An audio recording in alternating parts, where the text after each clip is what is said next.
Welcome back to Wayne TV. I'm Joel Gilly. I'm joined by some very special guests here to talk about Constitution Week, which is coming up. So we're going to go ahead and I want you to introduce yourself. So we'll start with you. I'm Betty Duncan, and I'm the regent of the David Williams chapter of DAR. Okay. And how about you? I'm Lisa Buckman. I'm the vice regent of the chapter and a former American history teacher. Awesome. Yeah, So she's the answer person, really, but that's okay. I love it. Yeah. So talk a little bit about what your group is all about. Our group was founded actually in 1914. The actual DAR itself, the original DAR, was founded in 1890. Wow. And they were a very patriotic group. That was the focus of them. And they got very excited about this whole Constitution, and they wanted to have a Constitution Week. And they badgered and badgered and badgered until 1955, Dwight Eisenhower signed it into law. So they had to badger for a while. They badgered for a long while. And the David Williams chapter here in Goldsboro was founded in 1914 at 702 Park Avenue by Mrs. Charles Fisher Taylor. That's awesome. Yeah. We said that the Constitution is such a cool document. Talk a little bit about what Constitution Week is all about. It's kind of paying tribute to the Constitution? Yeah, the Constitution Week, it sets aside a week. It's always the same week, the 17th through the 23rd of September, just to observe and celebrate the Constitution. Now, is there any reason why that week? Well, the Constitution was signed on September the 17th, 1787 in Philadelphia at the end of the Constitutional Convention. So it's natural that we celebrate Constitution Week when it was signed, right? Yeah. So what kind of events can people expect during Constitution Week? Is it anything going on locally they need to be aware about? Well, we, as our DAR chapter, we have asked our city manager to read a proclamation to make it Constitution Week on the steps of City Hall at 4 o'clock on Tuesday, the 17th. So go ahead and put that on your calendars. Yes, please, and show up if you want. Right. We have bells to ring. Awesome. It's exciting for us, and we would like to see more excitement in the community. The sad part about this, and Lisa can talk about this a bit, while the schools do definitely teach the Constitution, they don't teach it at this time of year. So it's a bit of an interruption in the regular curriculum. Well, for the high schools, but we do make up packets of resources and posters and various teaching ancillaries that could be used during Constitution Week for all the grade schools, all the elementary schools, and private and public, and all the middle schools, private and public, in Wayne County. And cool. We send those around. We also set up displays at the library. We also I read a book for the Literacy Connection of Wayne County, and about George Washington, and dressed in period colonial clothes. So I love it. It might be interesting. Yeah. And then I'm going to do the same thing for the. Y'all didn't bring the period clothing in today. No, Oh, Christ. We should have done that. That's right. That's super cool. I've been a Civil War reenactor for a long time. Civil War is really my more favorite historical period as such. Yeah. And the clothes are a lot cooler. Yeah. But I do have some colonial things too. So. That's awesome. So I'm going to ask both of you this. What got you involved in the DAR in Constitution Week? What kind of sparked your interest in joining? Well, actually, I was kind of forced into it by a couple of good friends here in Goldsboro. I had never been involved with it, and I have come to DAR late. I didn't come until after I was retired from my profession.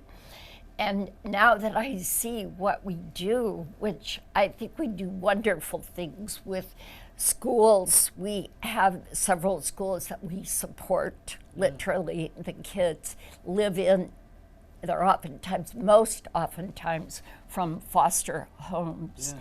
Yeah. We do a lot to help recognize constitutional events. We have a large lovely museum in Washington, D.C. that has one of the best collections of period clothing ever, as well as rooms dedicated to many states. But anyway, I finally joined, I guess, 3 years ago. And I'm just so impressed with this organization and the quality of women that head it. I mean, these women are CEO qualities in their own right. That's awesome. Yeah. And we encourage people to join DAR. We really would love to have new members. The only qualification for being in the DAR is that you must be a lineal descendant of someone who helped in some way with the revolution. Okay. Obviously a soldier would easily qualify, but it doesn't have to be a soldier. It can be someone who supplied food to the troops, or in other words, did something that would help out the Revolutionary War. Awesome. So obviously once you have family members, you can hook on much easier. But we do have help, and she mentioned our Constitutional Hall in Washington, D.C., which is a very large museum and building, but they have one of the best genealogical libraries, because obviously you can imagine all these hundreds of thousands of women that have joined DAR, and then all of their genealogies are in there. So in fact, in October, we will have our 1,000,000th member. Wow. Yeah. That's We're awesome. excited about that. And plus, it's one of those things where the younger generation is not as involved as much. So I'm sure that's what you guys are trying to target too, is Yes. that the younger age. Well, like I said, I came to this late, and now I wish I had come to it in my 30s. Yeah. I really do. We could have done so much more in the community. And we do have an aging population here in our chapter in Goldsboro. And we would love to have women come and join us. In fact, in support of that, while we meet right now on Tuesdays at 2 o'clock in the afternoon, starting in January, we're going to meet on Saturday mornings at 10:30. Oh, okay. So anyone interested in joining that works or whatever can be with us full time in January. That's great. And we have help to help you find your ancestors, and we can. It's not just a cold thing. You have to have it before you come. Right. Come on, and we'll help you. So That's great. Favorite constitutional fact? I'm sure you guys have learned many over the times that you've been working with Constitution Week, right? Many. I taught Constitution obviously for a long time, and as I said, there's a lot of facts. I find the history of it really interesting because of the Articles of Confederation, which were written first before the Constitution was ever written, and the fact that these people were so afraid of a strong executive. Yeah. They were so afraid that we would get someone like the king who took away their rights. And so as the colonies became states, obviously after the Declaration of Independence, they most of them wrote their own state constitutions, and they very severely limited the power of their governors. And in fact, it wasn't until 1996 that North Carolina actually gave the veto power to their governor. So 200 years, but it's a direct holdover from that, that fear of a strong governor or a strong executive who might usurp their powers. It's also so cool to see those original documents too in DC. I've been to DC a few times, but the first time you walk in and you're able to see these founding documents of this country, Yes. I just stood there in awe for a minute. I'm like, wow, this is literally the fabric of our country right here. And so it's in such a the cool thing. National Archives. It's stored in argon gas, which it can't exceed 66 So 7 degrees, something like that. Yeah.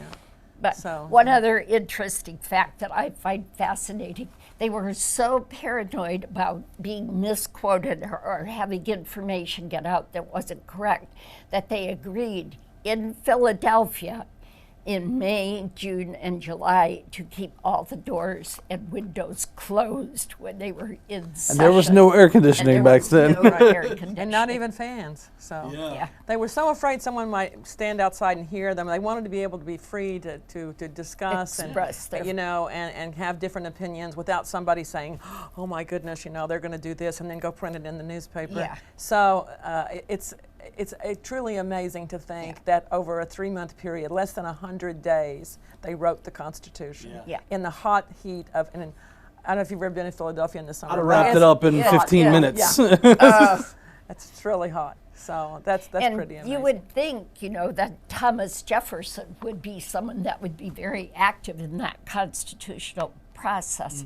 But he was the ambassador to France, and he wasn't even there.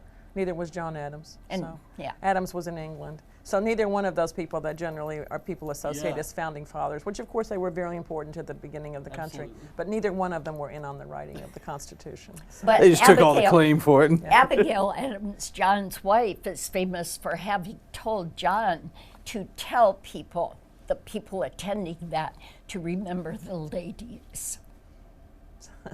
don't forget the ladies. That's right. Don't forget the ladies. There you go. I like it. Yeah. Anything else we need to talk about Constitution Week, and anything about the DAR that people need to know about? No. As I said, I think we just really encourage people to look at the Constitution. I find you mentioning interesting facts, I find it extremely interesting that the Constitution only gives Congress 17 powers. That's it. There's only 17 powers listed. And then the 18th will allow for a little bit of stretching because it says they can do anything else that's necessary and proper to carry out those 17. But there's only 17. Yeah. And for example, education is not something that the national government has any authority over whatsoever. That's totally left to the states. And so these laws like No Child Left Behind and or anything else that they mandate, really no state has to follow. But only Utah was sort of gutsy enough to say, we're not going to do that. Not going But there. what they do is, of course, then they hang the money over your head because they've given over the Yes. years, given the states a lot of money for their Yes. educational programs, which they don't have to do. But obviously, no state was going to turn that down. Yeah. So then they said, well, if you don't follow our prescription here, we won't give you the money. Yeah. So It really is interesting to see how the federal government has evolved yes. since the the origins and where it is now. But Yes. but take Constitution Week to go actually read the Constitution, read all those documents. Even if you don't care about history, they are such cool documents just for the historical facts that are in them, and it's so cool to read them. And it's interesting too that the Constitution has only been amended 27 times.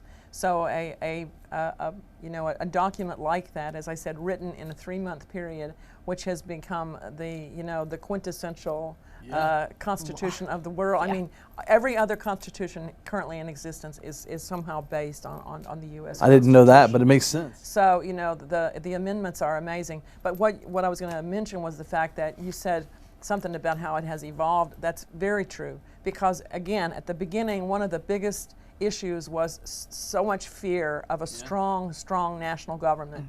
And many of the amendments have been about just taking a little more bites out of the powers of the states. For example, 3 different times for 3 different amendments, the national government stepped on the states in voting rights. Voting was totally left up to the states. But in the 13th Amendment, of course, they gave former slaves, it prohibited any state from not letting someone vote because of their race. And then in the 20th, they gave women the right to vote, so no state could prevent someone from voting because they were a female. Yeah. And then in the 26th, I think, anyway, it's they said no state can prevent someone from voting who's 18 years old. So 3 different times, but many of those amendments have increased the power of the national government over the states, and so we sort of take that for granted today. Yeah, Much that's a more so really than they did. that's a good point. That's interesting. Anything else we need to talk? Sorry, go Yes, ahead. The last Go ahead. thing we need to talk about is how important it is for our young women in this community who are interested in history to come see us about joining the David Williams chapter. We do lots with veterans and active duty military right here in Goldsboro. So So what's the best way for them to find out more information? We have both a web page and a Facebook page. We have email, but you can go to the web page and send me an email through Perfect. that. What's the website? DavidWilliamsDAR.com. Okay. I don't know. You can If they Google it. try- Everybody Googles things Probably anyway. .com. Just Google David Google it. Williams DAR. Gosh, how embarrassing. We should know that. No, it's fine. We'll have it at the bottom of the You screen. can also Google just National DAR. There's a lot of information on there, and then you Yes. can get to the chapter. I Oh, think. easy enough. Yeah. Easy enough. Too, so. And yeah, look into it. If it's something like you said, if you're interested in history, it's a great way to, Yes. and especially if you have parents involved in it or grandparents that were involved in it, it's Yes. kind of neat to continue that legacy, I think. Yes. So, Very true. ladies, thank y'all so much for coming in. We're looking forward to Constitution Week. Do your research, read the Constitution, and look into the local DAR chapter here and get involved. Anything else we need to talk about? Thank you. Great. Thank y'all so much.